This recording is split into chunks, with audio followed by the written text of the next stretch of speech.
Welcome home. I'm Marc. I'm joined today by Zeke Samples. Zeke is a mortgage lender. He is a broker at Grow Mortgage. They plant a tree for every loan that they close. They're partnered with One Tree, just like some other big brands, One Tree United, like Nike, Adidas, and they give back a lot to the community, not just lending money out. Zeke, welcome home. Thank you. That's Glad to be here. awesome. Well, it's a pleasure to have you. I want to know, how does the most vascular lender in all of the state of Florida end up in Florida from North Carolina? So you come by way of Charlotte. You used to be a fitness instructor and a nutritionist. A lot of high end clients and whatnot. So tell us a little bit about that and your background. That's interesting. Yeah. So, been in the mortgage business for about 7 years. Prior to that, I did have my own business. So, qualifying self-employed borrowers now, and I was one in the past. Had that business for about 16 years, but I kind of fell into that business because I had scoliosis and kyphosis in my spine when I was a teenager. So just going through the process of wearing a back brace, possibly having metal rods put in my back, that was the threat anyway, was able to spend a lot of my teenage years doing what I needed to do in the gym, which made me educated on fitness, nutrition, was able to be competitive with a lot of the stuff that was around the league and things that we were doing, everybody that was helping me. I kind of went from one place of my life of not knowing anything to not having to wear the back brace anymore, not having metal rods put in my back. I didn't want to stop. I wanted to see how far I could take it. Was fortunate enough to train under some of the best in the world and had that part of my life for my 20s and early 30s, but just wanted to do something different. So Indeed, here we are. And Zeke, I have to ask you about that time in your life when you were facing, dealing with scoliosis, and the doctors told you that you're probably going to have rods in your back, which a lot of people end up doing so that they can at least have somewhat of a normal quality of life and be able to be mobile. But I feel like you took a different, more what's the word? It starts with an H. You're the nutritionist. Holistic approach, rather than the straight to the Western medicine steals and rods in your back approach. So, what can you say about that? What can you say about people who are facing injury, facing conditions like scoliosis and other similar, taking a holistic route? Focusing on nutrition, focusing on fitness, focusing on strengthening your body, and obviously other directives from your doctor, rather than going that medicine and Western medicine surgery route immediately. What can you say about that? I can definitely say the number one thing is to never give up. Always believe in yourself and what you can accomplish. I'm a man of faith as well, so that had a big part of it. But I think that just chasing your dreams. The American dream is, we have so many opportunities here in the United States. And I kind of stumbled onto the people that ended up taking me under their wing. And I did that through learning who they were in magazines, chasing. Who'd you look up to the most back in those days? So at that time, Lee Haney was 8-time Mr. Olympia. He'd won more than Arnold Schwarzenegger, but Arnold went to the movies and Lee was more of a family man. He grew up in South Carolina. I was from South Carolina, so we kind of had that off the bat in common. And then he had a couple of gyms down in Georgia, and my grandparents were still alive, and the place called Sandy Springs outside of Georgia, or outside Atlanta, excuse me. So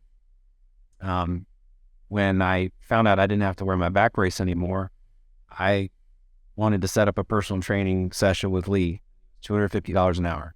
And my dad said, it's a lot of money, but we'll do it. I wanted to see if Lee would take me under his wing and work with me. That was the only goal. And we had this personal training session with him. We trained upper body at that time. So with that, I knew from reading magazines that you had to be proportional in your body and in your physique. You can't live like the Kool-Aid man. So you had to have a balance of legs and also upper body. We went through that workout that day and went back to his office and, took a picture, got the t-shirt, and then I said, I'd love for you to take me on and take me under your wing. I told him about my past up to that point with my back issues and how I came out of the brace, which showed resilience. It showed encouragement. It showed that I was not a quitter in a sport where you can only let yourself down. I mean, fitness is something where you don't really have a team. It's not the NFL. It's not a soccer team. You can go all the way to the Super Bowl, miss a field goal, and it's the team's fault, right? Even though one player missed a field goal, it's still respected as a team's fault. But with fitness and exercise, or with any kind of competitions that has to do with that, it's all on your shoulders, whether you follow the nutrition right, whether you do what you need to do with the exercise. So up to that point, he knew that I had that in me, but he looked at me and he said, well, why don't you come back tomorrow? We'll train legs, see how strong your legs are, and because that's a big part of this. And I said, well, but I just don't show up to leg day. It's just not my thing. I'll be back for buys and tries on Thursday. But that's how most people are. Most people. So I was excited. I said, we'd love to, but we don't have another $250 to really do a session. And he kind of leaned over and he said, I didn't say you had to pay me. So that was awesome. So that like earning his respect, earning his time through like you showing him sort of your story and your dedication. Yeah. And came back the next day, did the leg workout. What was important at that day and on that time was he ended up pulling into the parking garage at the same time we were about to walk in the gym. So we all walked in together. And it was the cool day, right, where you wear a fanny pack and have all that stuff on. And which is coming back, by the way. I've seen a lot more people. Well, I have to say, Zeke, they never went anywhere when it comes for me. I grew up around pro wrestling, even worked in the pro wrestling business. Fanny packs are mandatory in pro wrestling. Yeah. So, even The Rock, the highest paid actor in the world, and, one of the most famous people ever, fanny pack is a must for him. Or shoulder sling, right? Shoulder sling a little bit too, like, I feel like shoulder sling is like the, New York drug dealer. I'm like, I don't know. I don't do it. Like, I don't know. I just can't pull up the shoulders, like the Louis Vuitton, like shoulder sling. Yeah, I don't know. I like me a pink fanny pack. Remember what were they? East Sporta or something back in those, like, great, just some amazing brands with like tie-dye and stuff. Yeah, I need one of those. Oh, those are called zebra pants. Those are also mandatory in pro wrestling. You would have done well in pro wrestling. in any case, I'm sorry. I want you to get back to your story. Oh yeah. So we walked in together. He had a fanny pack on. He didn't go to his office. He didn't leave my side. Went straight to the gym floor. Trained legs. I really impressed him with my leg workout. Came back to the office, and he unzipped his fanny pack and already had a workout plan set for me. And I use that moment when I think about things that are challenging in my life now, or things that might be a struggle, that you never know. You will create your own destiny. Never know. You can't give up on something. You can't second guess something. If there's an opportunity there, it might be the only opportunity you have, whether it's a meeting. In our case, my case, it could be a meeting with a top producing agent. It could be a partnership with something. But if you get that one chance, and if you miss it, it might not be there again. So when I think about that moment, how I go through all these workouts with him, not knowing if this guy's going to help me, if he's going to take me under his wing or what, he already had decided it was my opportunity to fail, and somehow, whether it be that workout that day or something. So that's a crucial part in kind of my mentality. You have a great background. It builds character, not just strength. And I love hearing the story because if I can just kind of like be transparent and frank, a lot of people find large muscular men to be maybe narrow-minded or whatever, though I'm trying to find a diplomatic way to say it, but that's not necessarily the case. You have to listen to people's stories, and they can be extremely interesting. And not just that, but you didn't become so fit and large just because you woke up one day and decided to. You did it as a necessity, as a survival tactic, and then you're able to help other people to do the same thing for themselves. So I want to skip forward a little bit here into your story because, you've been in Florida for inside of 2 years now as far as working in the market. Is that right? So, I mean, the elevator pitch, how do you find the Florida real estate market, compared to coming from Charlotte, North Carolina? How do you find the market here? Well, nowadays, all markets across the country are very similar. 2020, we saw changes where people that were living in other states that had dreams of moving to Florida, now you can realize that dream. All you have to have is 100% remote work letter from your employer. So you could still do your job and now live in Florida as a primary residence with a 100% remote letter. That's just stuff we didn't ever have an opportunity to have prior to the COVID time. Prices also went up on the inventory. Inventory was slim, multiple offers. It was definitely a shift of the market in terms of buyer versus seller, certainly a seller market. Sellers could pick and choose what they wanted. They could take highest and best offers. A lot of the down payment assistance programs, the people that were used to. Oh, those went out the door for a couple of years because the lenders, it wasn't that they weren't available. It was just that the lenders didn't have the time to do the tedious work to make those deals happen while someone else is doing a cash offer for $40,000 above the asking price. Those buyers didn't have the assets to make the $40,000 over asking price. So that's right. Yeah, it's a good point. What I've seen now is I do a lot of social media. We research. We really have a pulse on the market. The owner of our company is the top 1% in the nation. Well, shout him out. All right, shout out Russell. He's also one of the founding members of AIM, Association of Independent Mortgage Experts. Just a wizard with everything he does, and he's only in his late 20s. And I'm finding that's happening a lot these days. And, I don't know what it is. I'm still digging my own mind into it, but I'm seeing a lot more younger and younger experts in different fields. I don't know if it's because, of the cryptocurrency craze, in which attracted a lot of young people to, finance and money and different things. But whatever it is, I'm seeing a lot more and more younger people who are just blossoming a lot earlier in life. And I think that there's a lot less red tape these days for people to actually get to those places. There was a lot, I think back, maybe 30 years ago, there may have been a lot more red tape for a young man to try to even get deep into a business like that. There'd be, some gray hairs kind of probably holding him back and not allowing it. I mean, is that something, there's some truth to that? Arguably so, yes. It's hard to comment on because you don't want to say that the family mentality might be going out the window, but as we see the generations change, I mean, what do we see kids? Well, let me ask you a question, Zeke. What does the family mentality really mean? Because that sounds like a really sweet, sugar-coated way of saying the good old boy system. And I don't mean that I don't mean it in a racial way. I mean a good old boy system as in like that red tape of not allowing the younger people through. I feel like that's more of a family system, whereas capitalism is, if you're 18 years old and you know what you're doing, you should be able to do it.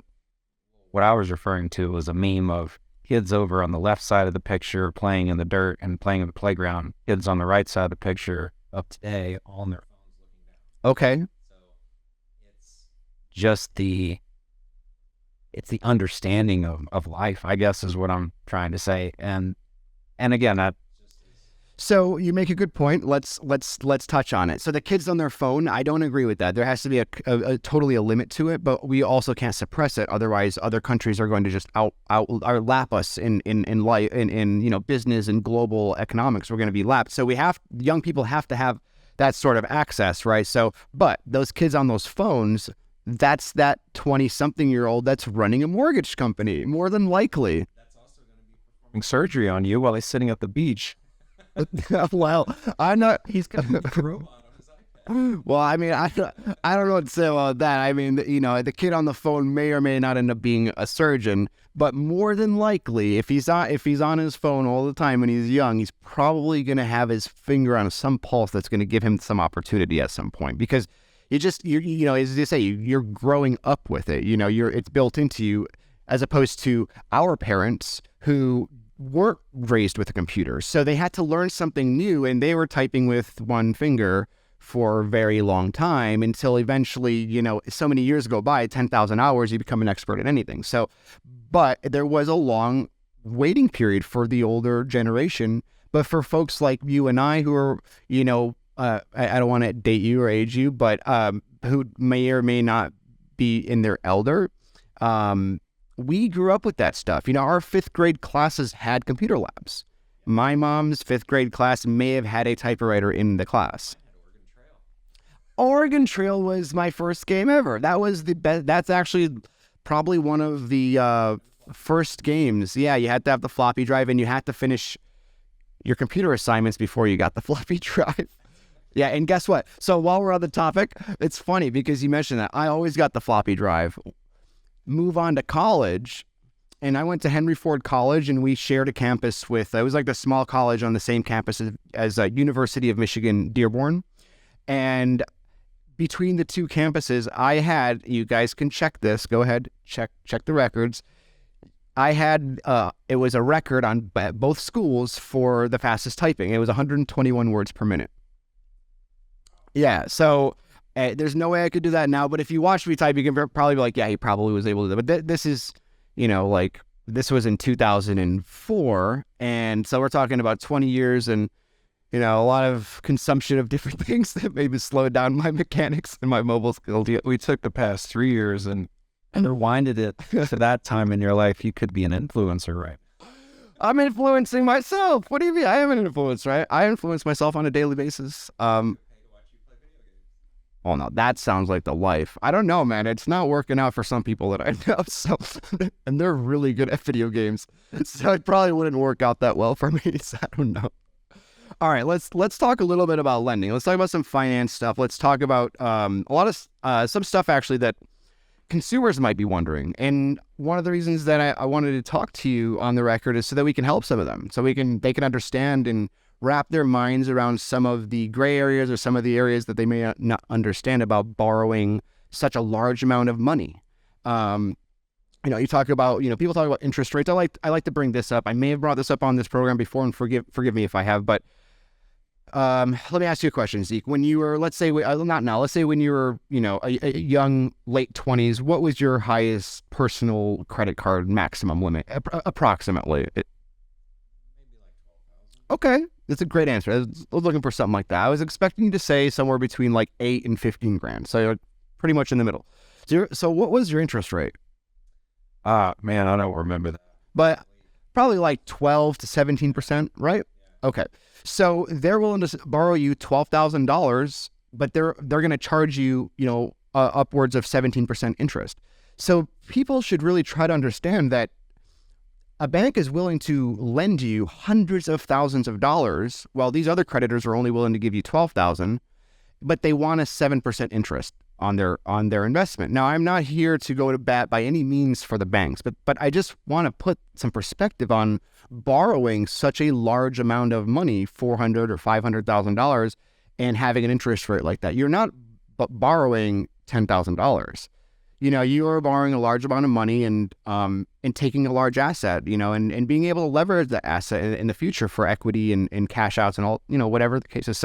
So I have a hard time, complaining so much about interest rates, because interest rates something you can change anyway. And we all know that. I'm kind of setting you up for softballs here, but I promise we're going to get to some points here. I always wanted to mention that though, right? I mean, there's some validity to that thought, right?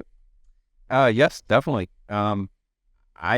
People purchase power has decreased from where it has been when the rates were 3 and 4% for sure. But we always can also argue that story. Hey, what were they in 1980, 1990? They were credit card type interest rates. So you got that dynamic as well. Purchase power is the biggest effector, and there have been some options that lenders have come out with to help with the affordability of that and getting a lower interest rate for a shorter period of time. Am I a fan of them? No. I think gimmicky, but are you referring to the buy down programs? Okay. And those could be good for certain clients. I mean, I'm sure if you're planning to sell in a couple of years, 2 years, it could definitely benefit you. You could be saving $15,000, $30,000 in it only be sell, or if we get lucky and the market makes a turn, and then you can refinance and get a lower rate, which is the other hope as well, right? Yes, but to refinance, you have to requalify. So if a lot of people, you're educated on, or you're focused on just the transaction that to get you in the house. And then once people get in the house, they say, okay, now that I'm here, I've made my biggest purchase ever. I'm going to go and screw up my credit and quit my job. Yep. Now that I'm here, I've got my 4.75 for 1 year. I've got my 5.75 for a year or two. And then I've got my 6.75 for the rest of the mortgage process. Well, the problem is if you can't refinance because you have changed jobs or lost a job, changed job where you're making less money, lost your job completely, addition to the family that has not been expected, so that's costing more funds. Or could be that you bought a new car. People don't think about those little things that are common things to our brain, like, oh, and a $300 car note can be detrimental to buying a home. It doesn't have to be a $700, $800 Mercedes payment. It can be a small $200, $300 payment, and your lender's telling you, actually, you don't qualify to buy this home because of this payment. But if you pay the car off, and you may be able to qualify, which a lot of people hear especially now with the higher interest rates, making it a little more difficult to get into the loan. With our industry, there's retail lenders and there's wholesale. Being a broker, we're a wholesale lender. So these retail lenders are coming up with these gimmicks to be able to get business in the door. There is no business. I'm interested to hear, let me dig into that now, because you're one of the first lenders I hear calling it gimmicky, and clearly you have some reservations about it.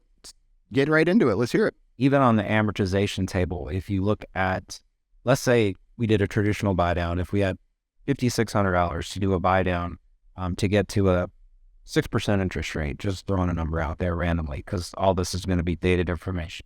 But if we were to do that, that amortization table over a 30-year mortgage is going to be a lot more conducive for that borrower. The borrower is going to have the same payment at year 1, year 2, year 3, year 4, year 5, and so on.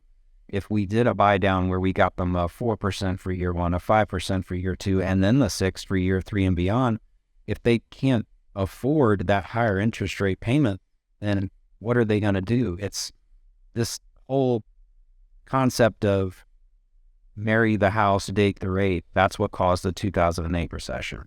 So we're not a believer in those kind of programs. We help educate and show people mathematically what the benefit is if you take that same amount of money that you get as a seller concession and do a permanent buy down versus the 2-1 buy down or 3-1, whatever. How low down can someone get on a permanent buy down? What's the low? Like, let's say right now we're on the butt of a 7% right now, 5 weeks in a row of the Fed's jacking it up. It's like 6.85 national average, I think, today-ish. I'll defer to you, of course.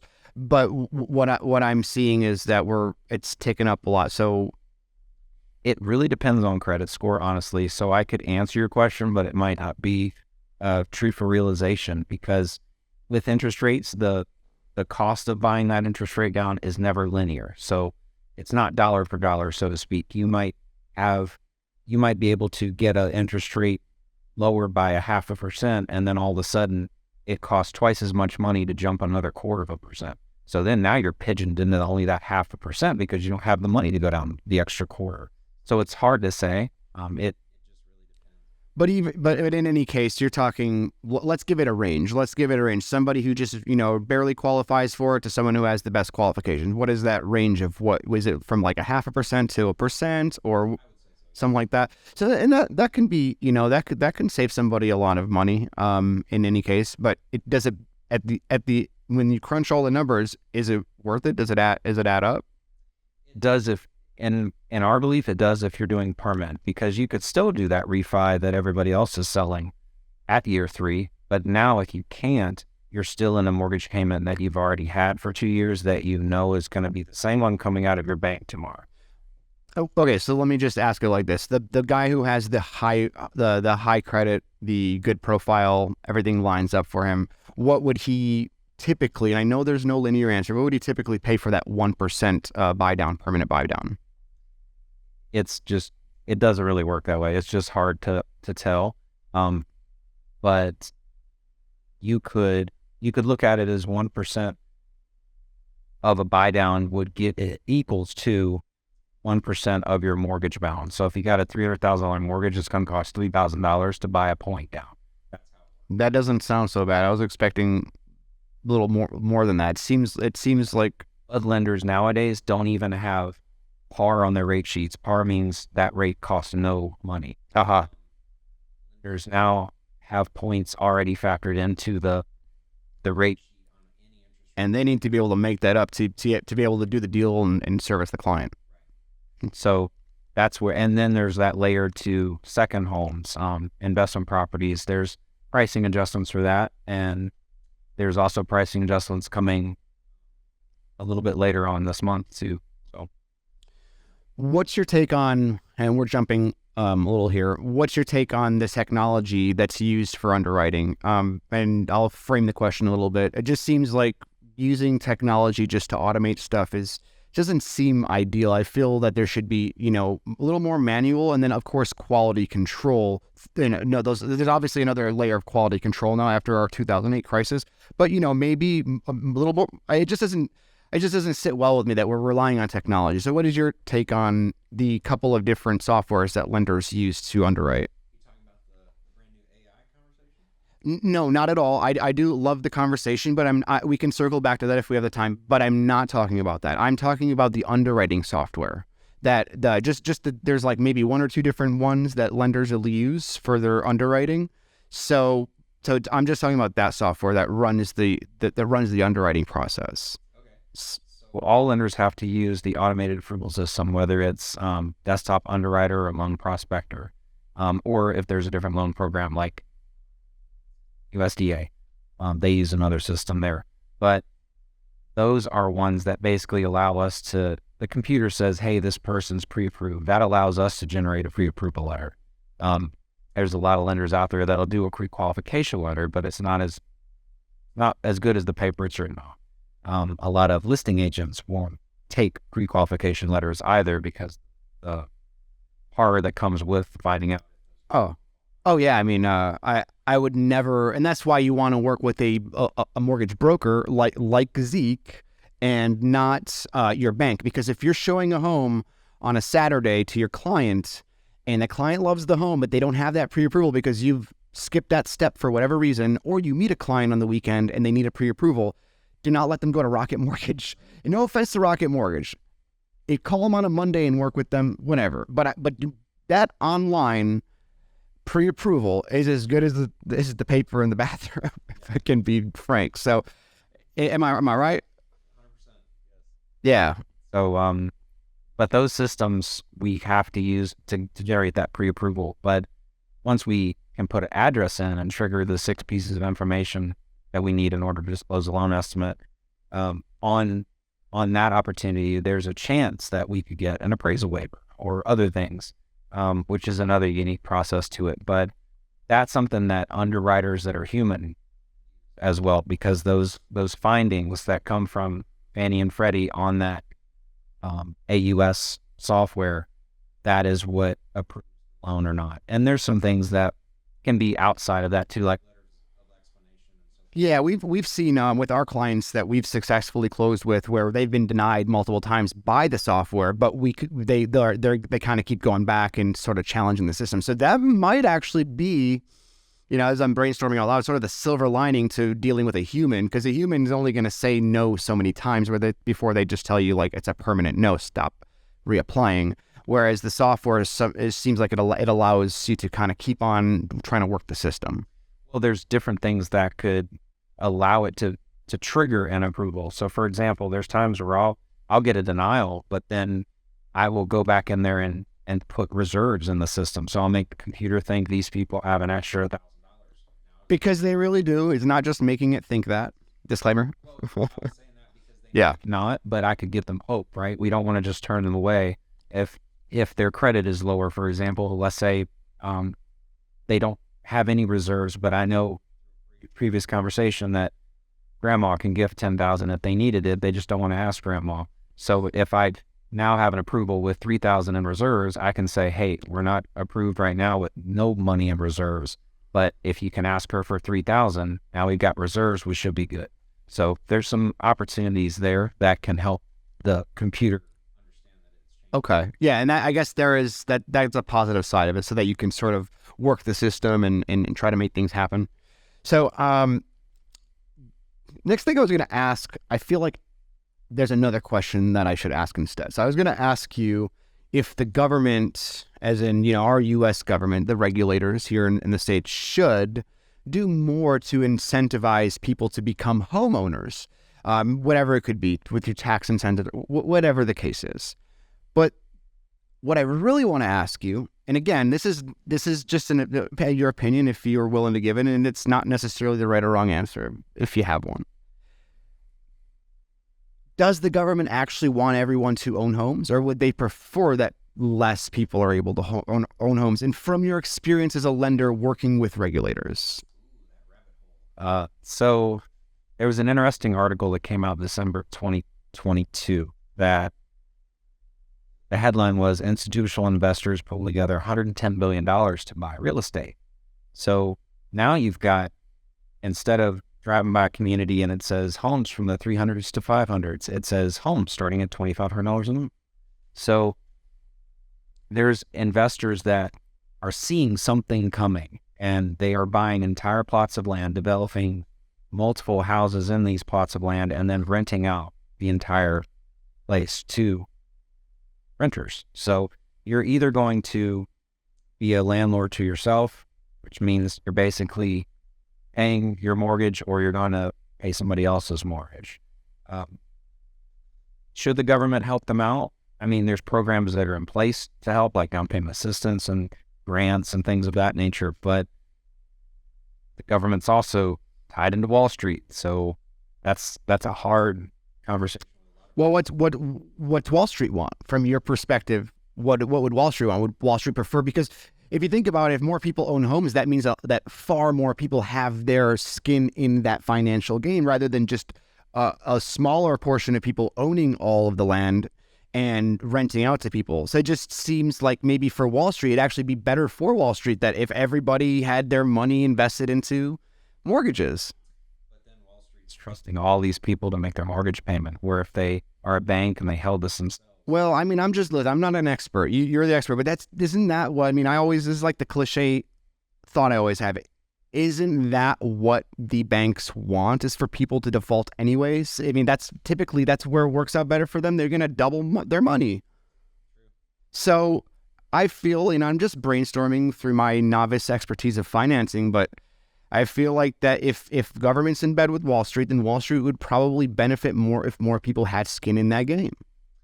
That it's definitely two sides to it, and you can see both sides from, you have to bridge that American dream of home ownership. So thus you have the programs that people get this free money, which isn't really free, to purchase a home, their first home.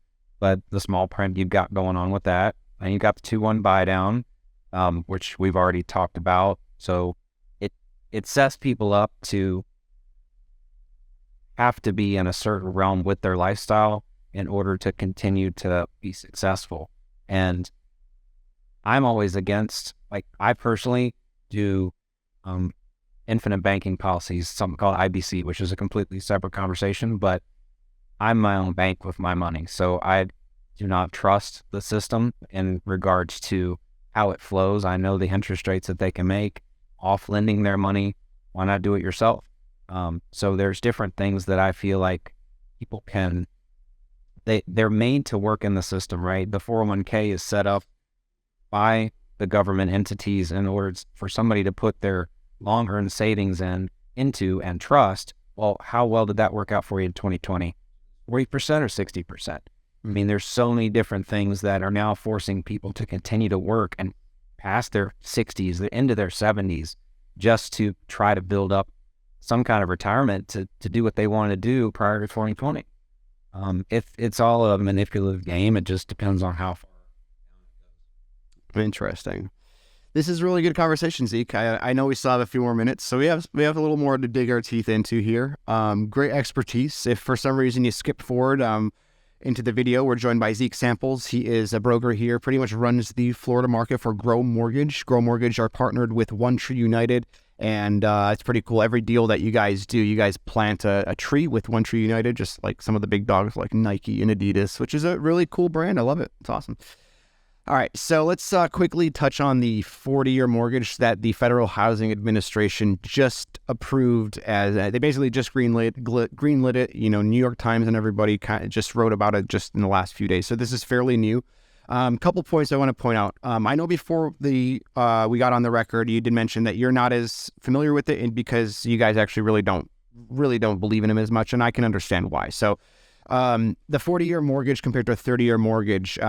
Looking at a $312,000 home in Florida at a 6.85% rate, on a 30-year mortgage, the monthly payments are $2,044. So $2,044 on the 40-year mortgage at the same rate, $1,904. A savings of approximately $140. I'm going to get murdered if my math's off here, but I'm just doing this as quickly as I can to not waste time.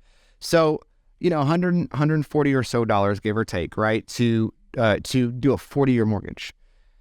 Now, on the backside of this, I'm not setting you up for a gotcha moment here, because it is what it is. We didn't decide this. That 40-year mortgage on the extra 10 years is an extra $170,000 in interest.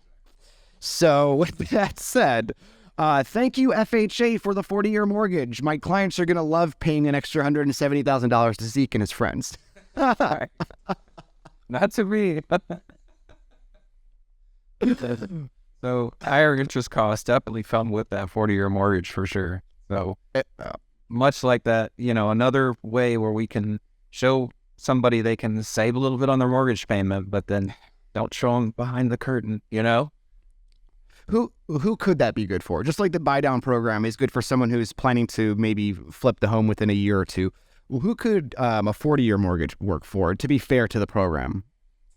Well, they kind of go back to the same people that want a 2-1 buy down, because you're going to have the ability to have a lower payment, but there's that risk of being able to refinance out of the 40-year mortgage. Because if you only qualify for the 40 and you don't qualify for the 30, fast forward 2 or 3 years, you're in that same situation as the folks, same argument situation that we had with the 2-month buy down. Okay.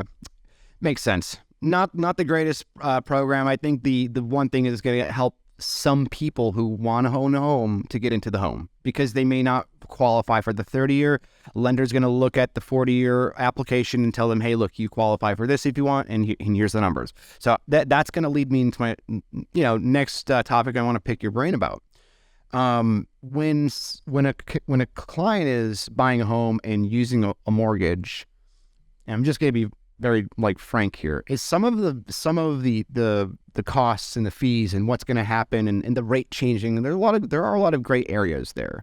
So what I want to do is kind of give you an opportunity to sort of clear up some of those gray areas to help earn the trust of the clients in a sense, right? Which of course I know you have a lot of great clients who do trust you already, but I'd like for people who don't understand what fees are, don't understand how some of those things are looked at, and don't understand why your pre-approval rate of interest is not necessarily the same rate that you're going to close with. Why those things are what they are. Of course, you may be able to lock a rate down. So there are some things that you can do to compete. But I just want to get your take on some of the gray areas. I'm not going to necessarily ask you about specific ones, but I mean, as a lender, I know you know what some of those are. And I think that it would be great if an expert like yourself, who's in the market every day, studying this market every day and understands how these deals work, understand the fine print.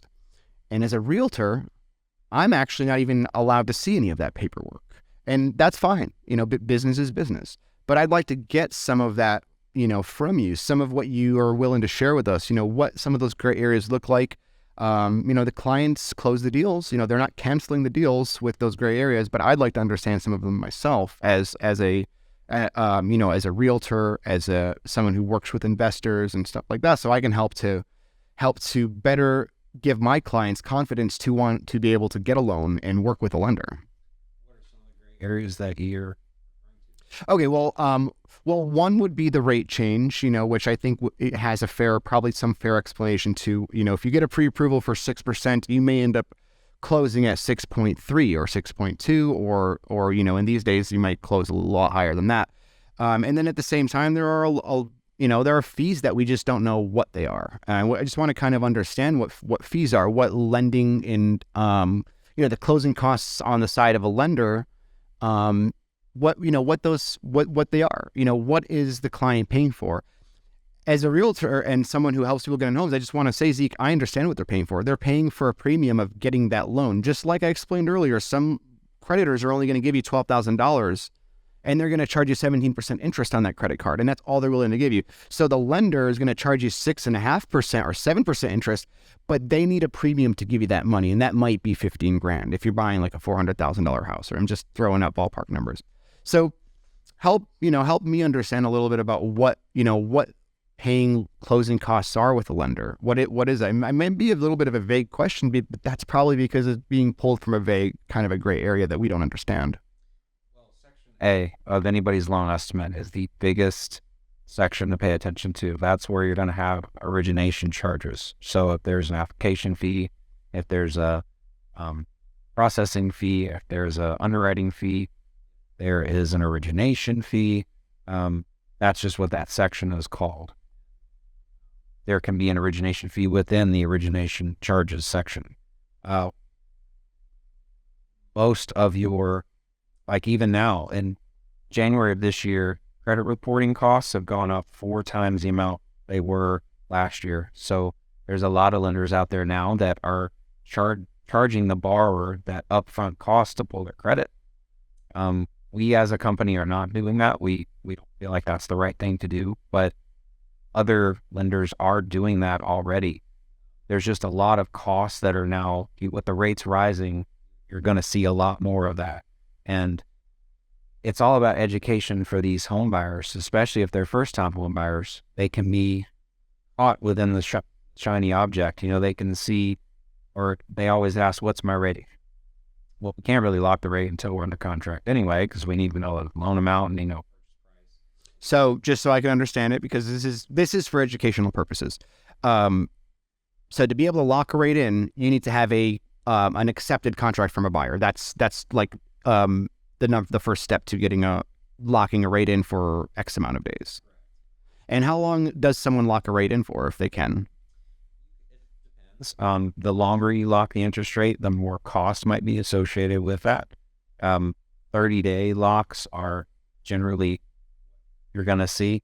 You could see a 45-day lock. You could see 60, 90. Construction has even longer.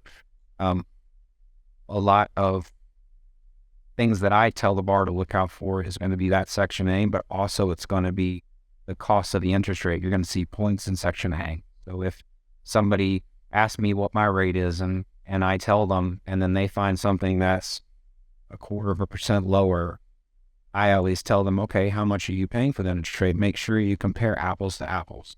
Or if they say, well, this other lender could get this for me, I said, okay, give me a locked loan estimate. If it's not a locked loan estimate, meaning that interest rate is locked in, it's worthless because it's all just talk. Okay. Fair enough. I appreciate that. Here's the thing. Your hard out time is about to come up here, and I want to ask you politely, approximately how many more minutes can you afford us here? I love it. Thanks, Zeke. I love it. All right. So let's pivot just a little bit. We kind of already touched on it a bit, but you were lending in Charlotte, North Carolina during 2016. Am I right? Oh no, is that right? No, I was in Florida, but on the East Coast. Oh, is that when you were still in your fitness training part of your career? No, I was on the East Coast of Florida before I moved to the Tampa. In 2016. Okay. And were you lending at that time? Is that what was your line? Okay, perfect. Then that's what I was hoping to hear, because then we can get some good feedback from you. How did the political climate at that time affect, your business, rather it be, people buying homes, helping people buy homes, the finance? How did that change of regime and that political climate affect business in terms of real estate and lending? I feel like the economy was strong at that point. I mean, it was up until 2020. So I didn't really see too much of a shift happen in terms of the regime change. I saw more of just a consistency and what we saw with the market, the appreciation of homes still slowly went up. We were averaging about the same as what we were in prior years, but everything just kind of continued to progress until 2020. Okay, well, maybe that was the question I should have asked. What was the political climate in 2020? I'm sorry, we all know what it was. How did the political climate in 2020 affect the market? Maybe that's the question I should have asked initially. From what happened to the whole world that affected, not necessarily the political, but with what happened with COVID, just people wanted to move. I mean, look at New York versus Oh, the Wuhan virus? yeah. Yeah. So depending on where people were in the United States, they wanted to either leave where they were at or they wanted to migrate to a different location. I mean, we saw what was the stock market? It focused on Dude, yeah. I did a whole segment once on how in the heck did Skype poop the bed on a 20-year head start. Wow. You also saw a lot of increase in RVs. So a lot of the companies that had that, their stocks. Dude, you couldn't find people who were buying land in Florida. Their biggest issue, they could not find a mobile home to buy. They were sold. They no matter where you went, sold out. You could not find a mobile home, as you're saying. So it's just crazy how everything just kind of happened. There was a graph I saw. I don't remember the exact numbers, but it showed percentage of people that were being into a state. And of course, you had Texas, you had Florida, all in high numbers. I think New York or New Jersey was like 3.9. Ridiculous. There were hundreds of thousands of people from all of those states. Texas did a good job of attracting their own people, especially in Austin. When did you see that real spike in people migrating down here? When did you see people, like a noticeable influx of whoa, a lot of people are moving down to Florida from the north? When did that actually become like really evident? I would say the summer to fall of 2020. I think 2021 was, I think people in 2020, you've got different levels of people. You've got the people that just wanted to jump and go. You've got your fast.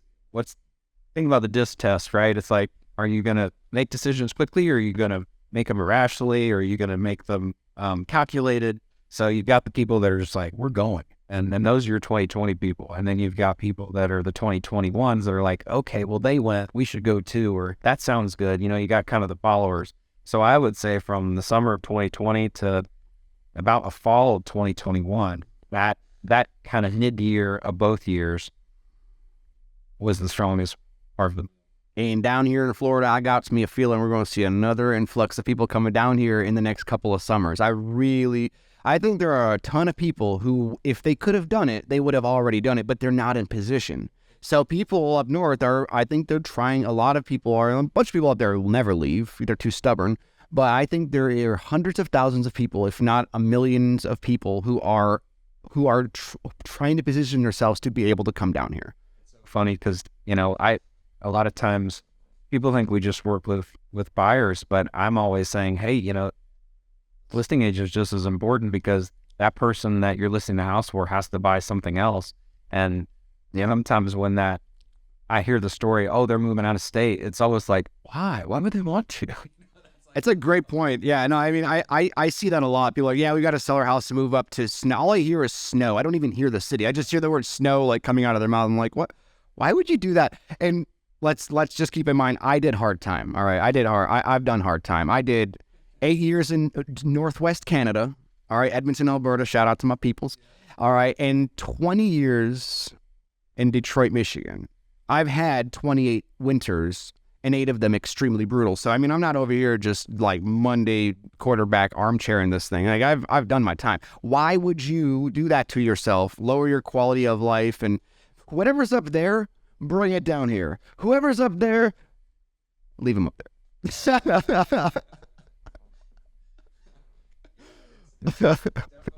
My bliss definitely haven't been, even from moving from North Carolina, and I can't.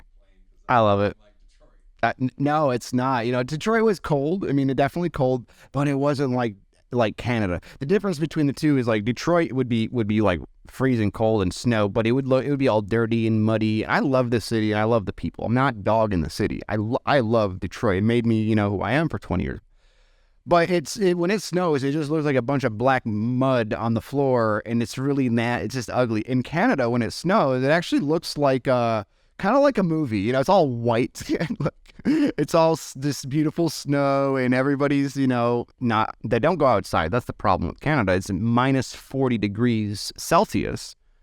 You feel like 20 little elves are biting your skin when you're outside. You're like, well, it's very harsh. So the quality of life is very low. I learned a lot of lessons up there because I lived there as an adult for 5 years. So 8 of those years were as an adult. I was born there, got out by the time I was 3 because my parents were smart. And but I was there for 5 winters as an adult, and I can tell you the quality of life is terrible. Other than the people, because they're so nice, you just can't leave your house. If you're going to work, you just run into your car, turning it on, running to the shower, taking a shower so that your engine can heat up enough so that because your car is frozen. By the way, you have a heat pad wrapped around your battery that's plugged into the convenient outlet in your apartment building parking lot because everyone has to plug the car in, otherwise it'll freeze overnight. It's not something that you really want to do on purpose to yourself, It just isn't. Oh boy. We're almost out of time, but I want to circle back to something that we were talking about at the beginning of the show, and it's your past career, in fitness and nutrition, which I love. I love sports. Really involved in the UFC stuff. I grew up for many years, as a media member of UFC, so I've always been extremely interested in the ins and outs of the sports. As you can see, my interviews aren't always targeted towards what we should be talking about. This is real estate. It says real estate right there, but we rarely talk about real estate on the show today, which is okay. We have a Renaissance man on the show, and we want to showcase that. Tell me about, and you don't have to name anybody, but tell me about some of those high-end clients you worked with, and let's just have fun with it. Some of the stubbornness you've come by when you're trying to help some of those people, and they're just a little bit stubborn and not really taking your way because maybe they have that ego on deck. Stubbornness. I think it was more comical stubbornness. I never really had anybody that wouldn't listen to me. I mean, those people I just wouldn't want to work with anyway. But it was more like people that worked out on an empty stomach, or on a full stomach. Like they literally just finished, a big plate of food, and now we're working out in the gym, and they're talking the whole time, or they're turning the workout into a conversation. I think that was the thing, because when you're not working out hard or trying to reach, you tell me what your goals are, and then you're not working that hard towards your goals because you just finished, a big plate full of dinner and you're yawning during your workout. It's like, what are we doing? So I think that would be my frustration, is people just not understanding the purpose of what they're asking for, or what they're hiring for. That we wear a lot of hats in that industry, right? We're not only there for a fitness reason, but we're also there for, a consultant. We're there as a counselor. There's a lot of different things that we could potentially wear a hat for, and we've got to make sure that we keep that corralled and channeled into the focus of why we're there. But I do remember some really fun stories of training somebody that lived in Charlotte, but also had a home in Florida, and we would fly back and forth on his plane. And okay, private jet, little perk of the job. Cool. Always carry this 36 pack of water every time we were on the plane with him. And I'm like, why do we have all this water? It's like they sell water in Florida. It was just this funny thing. His grandson started busting out laugh before, and I was giving him a hard time about it. He's like, well, we have to have some on the plane. We have to stay hydrated. And this guy, when I first met him, he found me, tracked me down. He pulls up in a Rolls Royce without a shirt on, and he's like 60 years old. He's got white chest hair. You're describing the typical rich Florida guy. So I'm sitting there, and I remember I was working at a fitness store just helping out. I happened to be there, and they all have that Hulk Hogan tan. He looks like you can slice into it and peel it off. Yeah. So this guy popped up just like that, and I thought to myself, who is this? I'm like, I'm going in the back. I'm like, and then I heard this person ask for me. I'm like, oh no. I'm like, what does he want with me? And then I found out who he was. I saw his face, and I'm like, he looks familiar, and I found out who he was, and I'm like, oh my gosh. And he wanted me to go back and show me his gym. Well, you don't have to tell us who he was, but what line of business was he in? What was his fame due to? Oh boy! Oh boy! Oh, tell us who he is, please. I'll pay you. I know I said I wasn't gonna pay you, but if you tell us who he is, I'll pay you. Come on, do it. So his whole family knows the story. Everybody laughs about it. So you can trust this man. He's not gonna put you out. He's not gonna throw you in the under the bus. Oh, yeah, good job. Okay. But when he wanted me to come see his gym, now I'm riding in the passenger seat with this guy without a shirt on in a Rolls Royce convertible through like all these country roads. And did he look next? Was he driving, looking at you? I feel like I should be going through South Beach, right? Did he look? Is he driving, looking at you like, why you got that damn shirt on, kid? Yeah, I mean, but he's a great guy. That's great. Great guy, right? MLM. He must be a great guy. It sounds like a really. He was giving more, like that's the thing with someone is with. Was he like a Robin Hood type of MLM? No, but he would give me books on like Rich Dad Poor Dad, Robert Kiyosaki. You know, he would pour into me things that Robert Kiyosaki, the guy who's hoping that our market crashes again. He just can't wait for it. He's like, I'll get rich again. I'm like, you bastard, go get out of here. By the way, I don't mind having him on my podcast if he's available. right.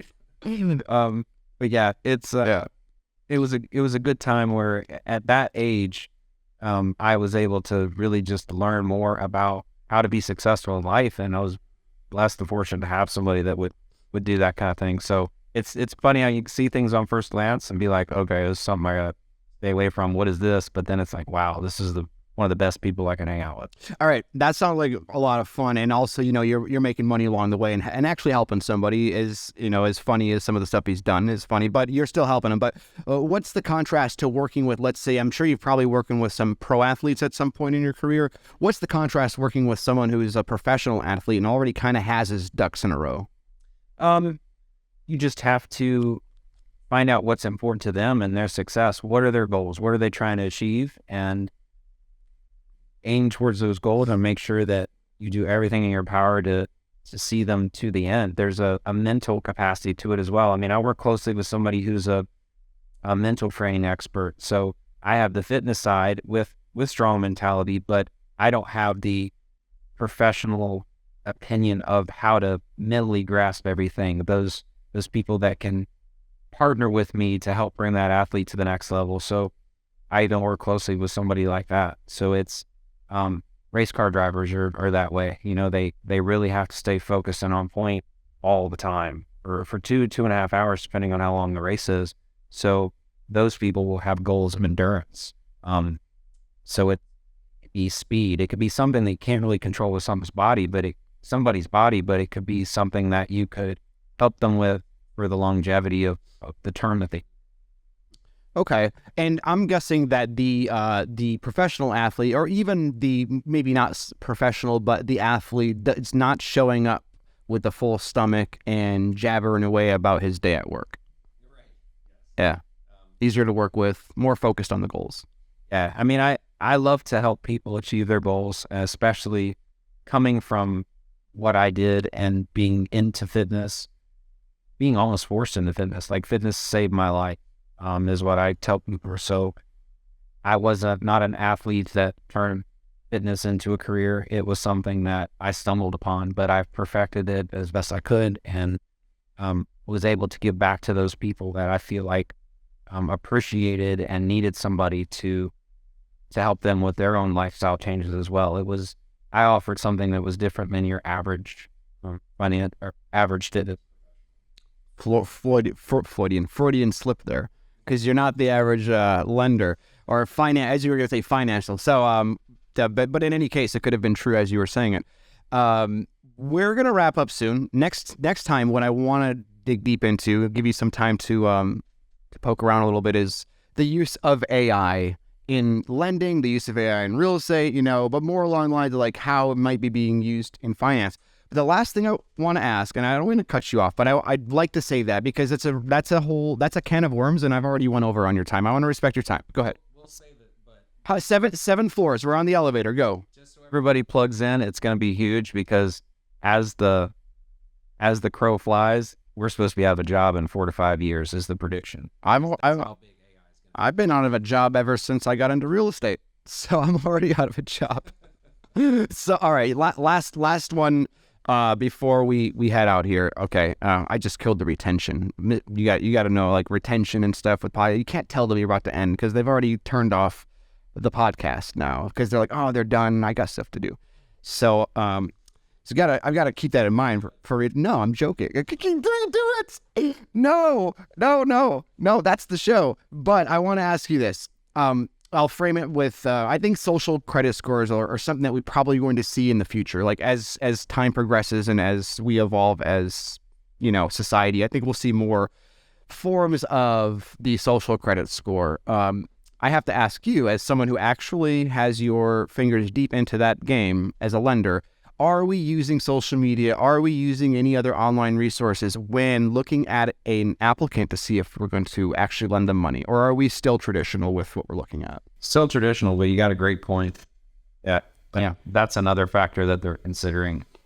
And when you say they're considering, who are we talking about and how far into consideration are we? Well, we're talking about just the global security entities, I would say, just everything in general. It always has to, that's why Bitcoin was created, to try to get out of under the thresholds of what we're all corralled into. We don't want to be sheep, so to speak. And a lot of these things are forcing us or threatening to force us into ways where are non-traditional, where it doesn't matter what we do with our own selves, it's what we do collectively.